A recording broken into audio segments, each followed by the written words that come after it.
Hello YouTube, Fox here, and this is my review of New Tricks. The surprise, I've been holding out onions for a week.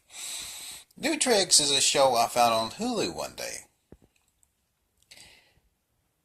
Now, I love murder mystery shows, and this kept popping up on Hulu, so I decided to give it a watch, and I was hooked from the first episode all the way up into the very last one. This show ran for about 12 seasons, or at least that's what it was on Hulu. I don't know if it's still going on in England or not, but man, is it go. It's funny, it's dramatic, and it has one thing I dread in an American crime drama: freaking love triangle. Or, well, just all the will they, won't they fall in love thing like Castle had. In this one, it's the plot of the show, if you don't know or haven't never seen this show, is basically a, a cold case squad headed by retired detectives. And it got me thinking, I wonder why they don't have an American version of this yet. I mean, heck, we've already got an American version of just about everything BBC One has but this. And so let's go over the first episode. What do you see in the first episode? Well, you see this man tied up and bound and gagged in this little room. And then you see these bunch of men around this chicken fight, betting on the chicken fights. And then all of a sudden you see the British version of the SWAT, which I think they're called Trojan? I'm not for sure. But they come busting in and bust up the party. And everyone's holding their hands up, and the British officers are telling everybody to put their hands up. Well, one guy's holding a dog. Well, he decides to obey and raises his hand, letting the dog go. One of the British officers, thinking the dog's going to, attack them, draws her pistol and shoots the dog dead. I know, sad, but it's played for a joke, so it really doesn't show the dog dead or anything. But so she gets reprimanded for it. And her punishment, sorry, it's come from the movies, had a bunch of popcorn and soda. Her punishment is to head this initiative called UCOS. And her deal is to head it, find retired detectives to go over cold cases or unsolved murders or just about anything that is unsolved. Well, it spends the next few minutes with her trying to make her team. Now, her friend that decides to help her on this is called Jack Halford,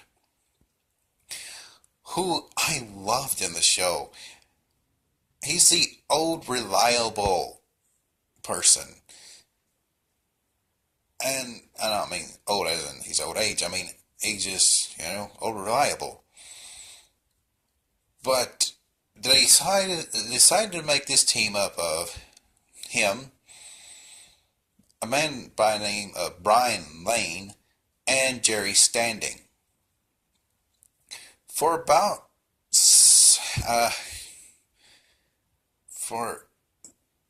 I think it's about 6 or 7 seasons, this team plows through case after case after case, solving these crimes, but never losing the comedic streak. I mean, what other crime drama you see on TV that has comedy in it? Now, I know nothing about British television, only from what I've seen on BBC One, or it pops up on Hulu every now and then. So I don't know what they was going to strive for in this show, but God, did they nail it! Whatever it was, they nailed it big time. And now I will say there are some very sad notes in the show. Jack Halford lost his wife. His wife was run over and killed by this what do they call him? No, a criminal. Well, in the show, Jack gets his chance at revenge, and there is a part where he does want to, well, quid pro quo him and run him over with a car. But luckily, the main character, or their boss, decides to stop him. But in the end, justice is served. And then you find out that Jack is actually suffering from liver failure or liver cancer. And then he departs the show. Very just cloak and dagger, he just leaves. Now they have to go and find a new person to take his spot.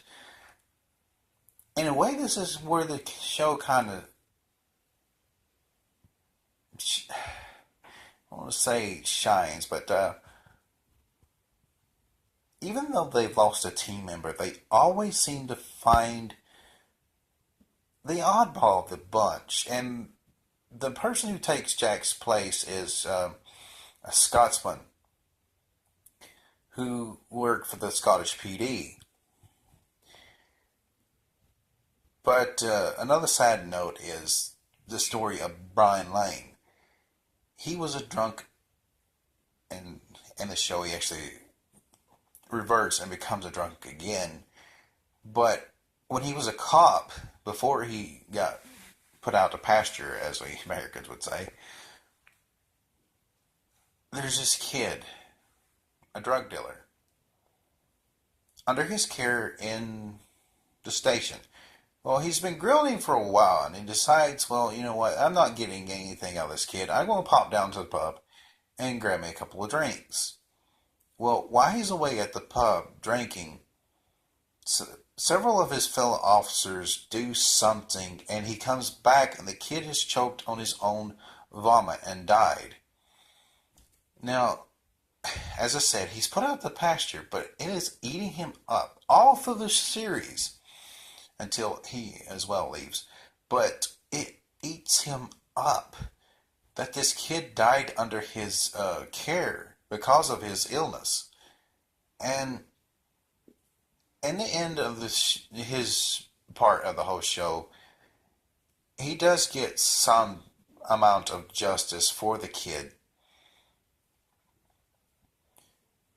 But all in all, this is a very good show. If you like crime dramas, go and give it a watch. As far as I know, it's only on Hulu. So I don't know of any other streaming service with it so far. I don't even know if Hulu still has it. I haven't checked in a while. But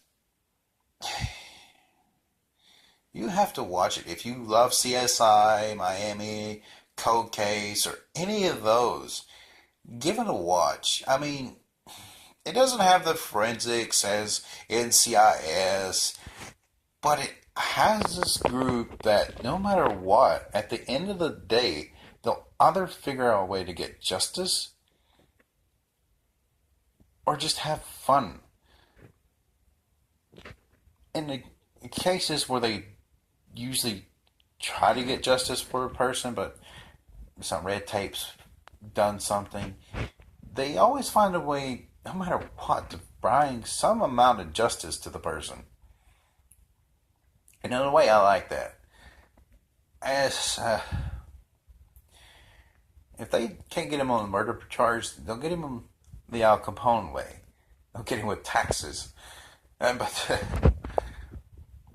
the show, for all 12 seasons, even though I kind of lost interest after, I think it's season 9 when Brian leaves, because Brian was my favorite character of them all. But even after Brian leaves and the new guy comes in, it's still a rock solid show. Now, the main character, their boss changes to another person.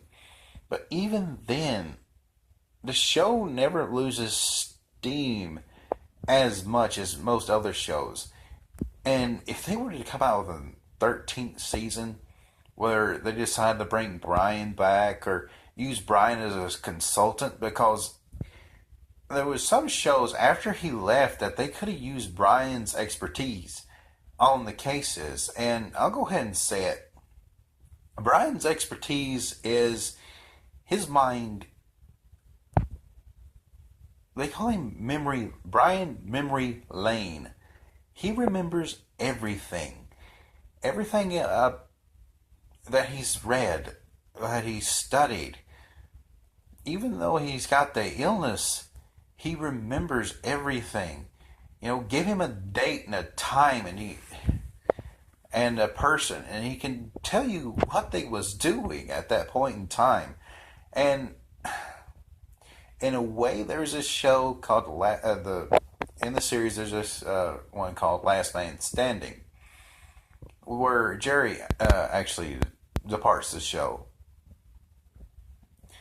and they could have used Brian's memory more in that than any other plot line. But I highly recommend it if you're, like me, a murder mystery junkie. Now, I grew up watching Murder, She Wrote, Matlock, even some of the Perry Masons. And I found this, decided to give it a watch, and I really enjoyed it. But it's a very good show. Now, if you know of another show like it, because I want to find a show like this, if you know of another show that kind of has the same elements, let me know. Because I'm always trying to find something to watch, especially if it's good enough and it's got several seasons. Now, next week, I don't know exactly what I'm planning on doing, but this week I'm on Thursday, I might just review the movie I just got through watching. And I can go ahead and say it, I don't care. I just got through watching Beauty and the Beast. I know. Why is a guy like me going to the movie theater to watch Beauty and the Beast when there's Kong, there's Logan, there's other shows showing? Well, Thursday I'll tell you. Until then, Fox out.